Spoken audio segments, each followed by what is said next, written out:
Made this football for my cousin Jack.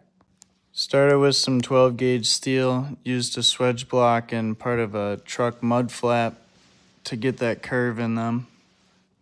They ended up with, and then trimmed some off of the ends to get even quarters, welded those quarters together to get halves. I then drilled the holes in there for the laces. I made that tool to give them a more, realistic look, sort of like how the laces naturally look in a football. This was definitely the most tedious part of this build. Alright,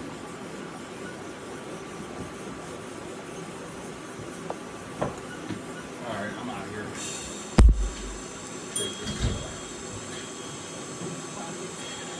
You moving this truck? Oh, shit. All the way. Keys are probably in it. Yeah.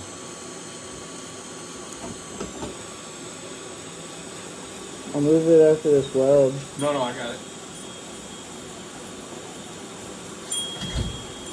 So I hope you enjoy it. Happy birthday, Jack, and thanks for watching. I appreciate it.